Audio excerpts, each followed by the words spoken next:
no matter how many clothes I bought, no matter how many houses we had, my life was empty. It's like I had a hole inside me.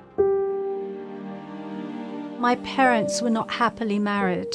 When I was about 5 years old, I would talk to God and I would say, "Dear God, I think you've made a mistake. I'm not supposed to be with this family." And I would talk like that practically every night because of my unhappiness. My father backed horses during the day and greyhounds during the night. He was very unfaithful to my mother. He had several affairs. Growing up, it wasn't a happy place.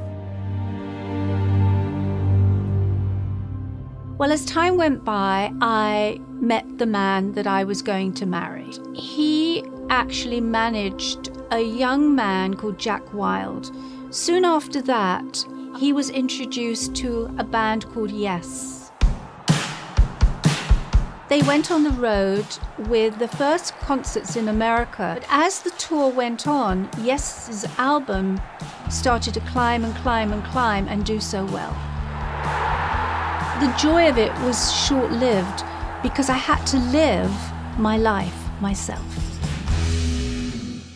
All this time, I was alone in London, and they were away for 6 weeks. We lived in one house and then we'd move to another, and as things became more successful, I was always alone. No matter how many clothes I bought, no matter how many houses we had, my life was empty. It's like I had a hole inside me. Just sitting at home waiting for Brian to come home from the tours was very difficult. And then when he came home, it was like a stranger, and he wasn't a good communicator. I had no idea at the time, or maybe I did, but I was in denial and I didn't want to look at things as they were, that he was actually having affairs. So I was searching and searching and searching, and a friend in LA sent me a letter. The only words I ever remembered were, "Donna Summer got born again." And I thought, that sounds good. What does that mean? I didn't really know who God was. I mean, being Jewish, he was Adonai, Elohim. But on this day, I was talking to God, and I said to him, "Born again, that sounds good to me. How do you get born again? How can I make restitution for everything wrong that I have done in my life?" At this point in time, I went with Brian into Beverly Hills, and he dropped me at my friend Frankie's house. And we went to this place called Carlos and Charlie's on Sunset. And then this woman arrived, and she sat opposite me at the table. Her name is Susan Mineo, and she managed Donna Summer. And I could not stop staring at her.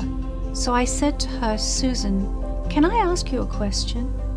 She said, "Yes." I said, "Are you born again?" She said, "Yes."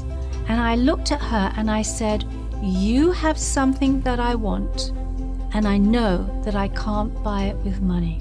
I wanted the peace that I saw in Susan Mineo's eyes. I had been searching for that peace my whole life. Through my unhappy childhood, through my time of smoking dope, snorting coke, taking sleeping pills, drinking. And so at the table, they held my hands, and I prayed.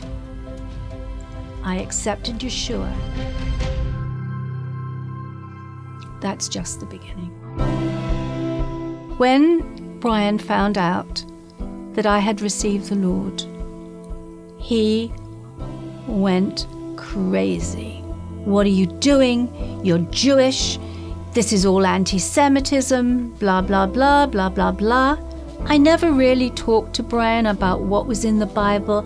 I wasn't one of those people that hit him over the head with the Bible and all that stuff. I just quietly prayed. And I lived what I had been reading. But eventually, he left. I stayed in that marriage for 3 years. I decided that I would get a divorce. If you read Isaiah 53, it tells you that he was pierced for our transgressions. All our iniquities were put on him.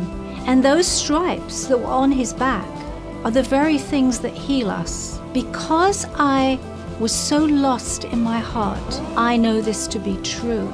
So I would say to people that say to me, you can't be Jewish and believe in Jesus.